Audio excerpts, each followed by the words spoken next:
UP में कभी जिसकी तूती बोलती थी, जो अपने काले अध्याय के लिए जाना जाता है, उसके भाई के भगौड़े साले पर एक और तगड़ा एक्शन हुआ है।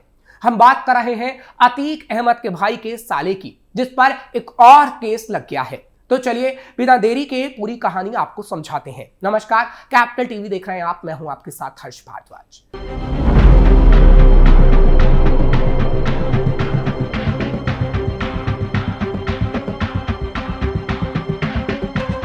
प्रयागराज के रसूलपुर में मौजूद जमीन का पैमाना न करने पर 20 लाख रुपए की रंगदारी मांगने का मामला सामने आया है।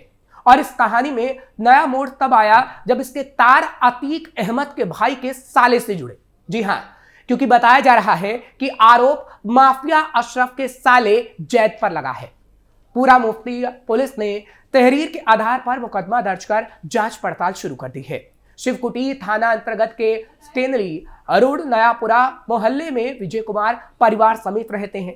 पूरा मुफ्ती पुलिस को तहरीर देकर बताया गया है कि उन्होंने रसूलपुर मरियाडीह में 30 दिसंबर 2022 को जमीन खरीदी थी। खतौनी में उनका नाम दर्ज है। आरोप लगाया गया है कि भूमाफिया जैद अवैध प्लॉटिंग का काम पिछले कई सालों से कर रहा है।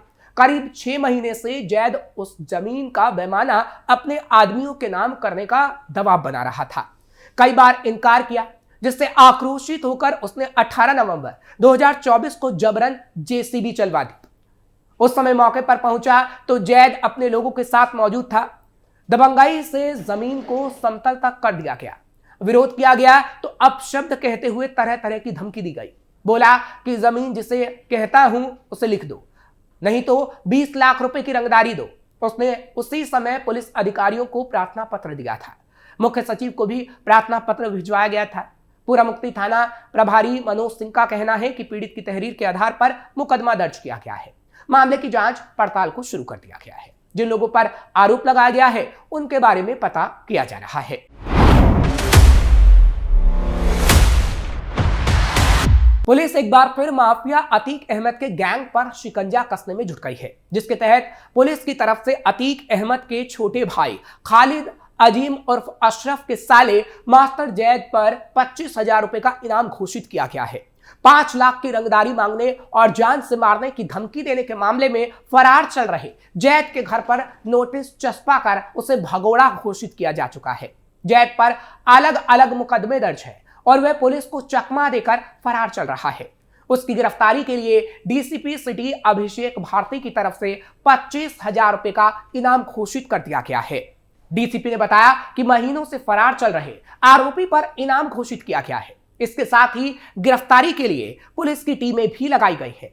माफिया अतीक अहमद और उसके भाई खालिद अजीम और अशरफ की मौत के बाद उसके रिश्तेदारों ने भी जुर्म की दुनिया में कदम रख दिया।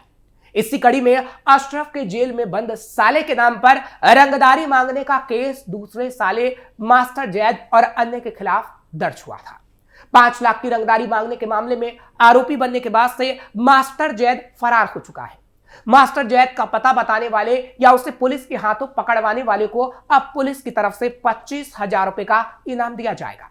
इससे पहले ही शाहगंज थाने की पुलिस ने मास्टर जैद के पूरा मुफ्ती थाना क्षेत्र के हटवा इलाके में उसके घर पर कोर्ट का नोटिस चस्पा कर उसे भगोड़ा घोषित करने की कार्रवाई की थी।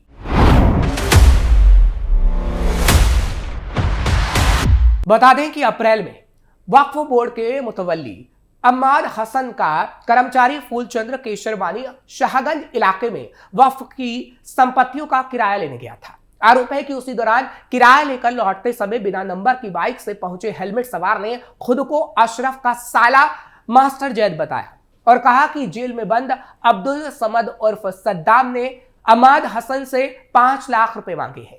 अम्माद से कह देना कि रुपए की व्यवस्था करके दो, नहीं तो जान से मार दिया जाएगा। यही नहीं, इसके साथ ही फूलचंद्र के पास मौजूद किराए का 30,000 रुपया भी बाइक सवार छीन कर ले गए थे।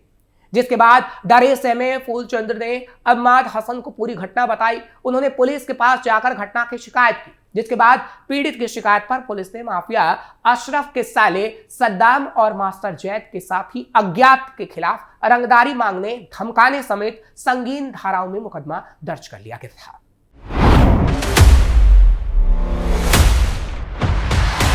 माफिया अतीक अहमद के छोटे भाई खालिद अजीम उर्फ अशरफ के 2 साले हैं, एक मास्टर जैद और दूसरा अब्दुल समद उर्फ सद्दाम, जिसमें से सद्दाम उमेश पाल मर्डर केस में आरोपी है और उसी मामले में शूटरों से अशरफ को मिलवाने समेत अन्य आरोपों की वजह से उसे कई महीनों की फरारी के बाद पुलिस गिरफ्तार कर जेल भेज चुकी है। जिस वक्त सद्दाम पकड़ा गया था उसके ऊपर 50,000 रुपए का इनाम घोषित था।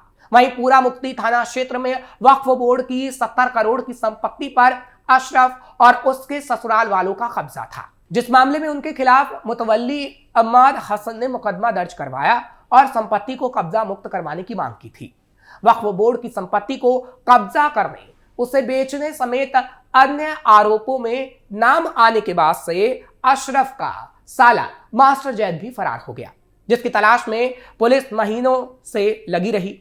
बता दें कि प्रयागराज के पूरा मुफ्ती थाना क्षेत्र में वक्फ बोर्ड की संपत्ति पर माफिया अतीक अहमद के छोटे भाई खालिद अजीम उर्फ अशरफ और उसके ससुराल वालों का कब्जा था। माफिया और उसके रिश्तेदारों का कब्जा हटवाने के लिए मुतवल्ली अम्माद हसन ने पुलिस से शिकायत की थी, जिसके बाद वक्फ की संपत्ति से न सिर्फ माफिया का कब्जा हटाया गया था बल्कि अवैध निर्माणों को ध्वस्त भी किया गया था। शिकायतकर्ता को माफिया की तरफ से धमकियां मिलने लगी थी। उसी के बाद वक्फ बोर्ड की प्रॉपर्टी का किराया लेने गए कर्मचारी से रंगदारी मांगने के साथ ही उसे जान से मारने की धमकी भी दी गई।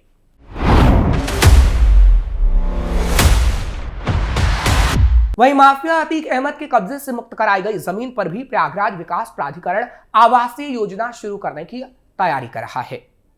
झलवा, नैनी, झुंसी और शहर में अन्य स्थानों पर जो जमीन जिला प्रशासन ने कुर्क की है उस पर आवासीय योजना शुरू करने के लिए जिला प्रशासन को पत्र भेजा गया है।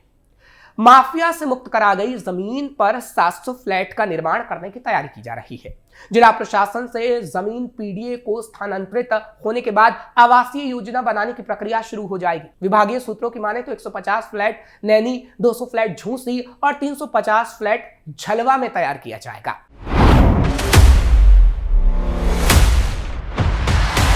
विभागीय अधिकारियों का कहना है कि माफिया ने नजूल और आस्थान की 20 बीघा से अधिक जमीन पर कब्जा कर लिया था। इन सभी जमीनों को माफिया के कब्जे से मुक्त कराया जा चुका है। प्रयागराज विकास प्राधिकरण ने कब्जा मुक्त कराई गई जमीनों पर पीएम आवास योजना के तहत फ्लैट बनाने का प्रस्ताव शासन के पास भी भेज दिया है।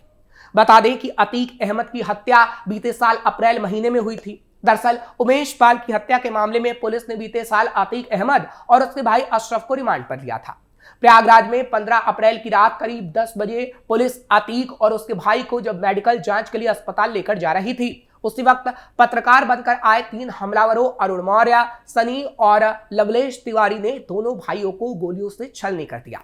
ये तीनों हमलावर रिपोर्टर बनकर पहले पुलिस के काफिले के नजदीक पहुंचे और जैसे ही अतीक और उसके भाई अशरफ ने मीडिया से बात करना शुरू किया, उन पर ताबड़तोड़ फायरिंग कर दी गई। जिस समय यह हमला हुआ था उस वक्त 19 पुलिसकर्मी अतीक अहमद और अशरफ की सुरक्षा में तैनात थे, लेकिन फिर भी जान नहीं बचाई जा सकी।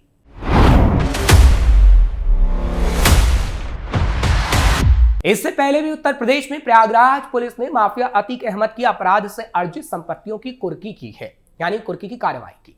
नैनी थाना क्षेत्र में 2 भूखंडों की कुर्की की गई, जिसकी अनुमानित कीमत लगभग 6 करोड़ रुपए बताई गई है। सहायक पुलिस आयुक्त की तरफ से इस मामले में बताया गया है कि माफिया अतीक अहमद ने इन भूखंडों को अपने परिचित श्याम जी सरोज के नाम खरीदा था, जो लगभग 1344 वर्ग मीटर है और इनकी अनुमानित बाजार कीमत करीब 6 करोड़ रुपए है। उन्होंने बताया कि अतीक अहमद द्वारा अपराध से कमाई धन और रसूख से अर्जित अचल संपत्ति की कुर्की गैंगस्टर एक्ट की धारा 14(1) के तहत की गई है, जिसके उपरांत यहां बोर्ड लगाया गया है और नैनी थाने के निरीक्षक को इसका प्रशासक नियुक्त किया गया है। कुर्की के दौरान पुलिस ने लोगों को सचेत किया कि अगर इस परिसर में कोई भी व्यक्ति अनधिकृत प्रवेश करेगा तो उसके विरुद्ध नियमानुसार कार्रवाई की जाएगी। उमेश पाल हत्याकांड सहित 100 से अधिक आपराधिक मामलों में नामजद अतीक अहमद और उसके भाई अशरफ की पिछले साल 15 अप्रैल को प्रयागराज के काल्विन अस्पताल में गोली मारकर हत्या कर दी गई थी। अब एक बार फिर से अतीक के साले की खबरें सामने आने के बाद पुलिस एक्टिव हो गई है। स्पेशल स्टोरी में फिलहाल के लिए बस इतना ही। बाकी खबरों के लिए आप देखते रहिए टैप।